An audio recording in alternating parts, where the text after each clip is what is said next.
Next కాపు caste అమ్మాయి 95 date of birth 5'1" height, BSc computers చేసింది. ఈ అమ్మాయికి 2 కోట్లు ప్రాపర్టీ ఇస్తారు.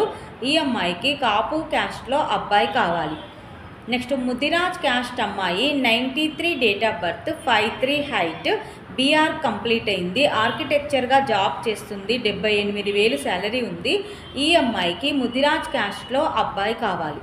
నెక్స్ట్ గౌడ్స్ క్యాస్ట్ అమ్మాయి 1988 date of birth, MSc complete అయింది. సాఫ్ట్వేర్గా జాబ్ చేస్తుంది. 80,000 శాలరీ ఉంది. ఈ అమ్మాయికి గౌడ్స్ క్యాస్ట్లో అబ్బాయి కావాలి. ఇవి ఈరోజు వధూవరుల వివరాలండి. ప్రతిరోజు కూడా ఇలాగే మీ దగ్గరికి చాలా సరికొత్త వివరాలు తీసుకొస్తూ ఉంటాను. ఎవరికైనా సూటేబుల్ సంబంధం ఉంది అంటే కనుక వెంటనే స్క్రీన్ మీద కనబడుతున్న నెంబర్లకి కాల్ కానీ వాట్సాప్ కానీ చేయండి. అలాగే మీ రిక్వైర్మెంట్స్ ప్రకారం మీకేమైనా సంబంధాలు కావాలంటే కనుక స్క్రీన్ మీద కనబడుతున్న నెంబర్లకి వెంటనే కాల్ కానీ వాట్సాప్ కానీ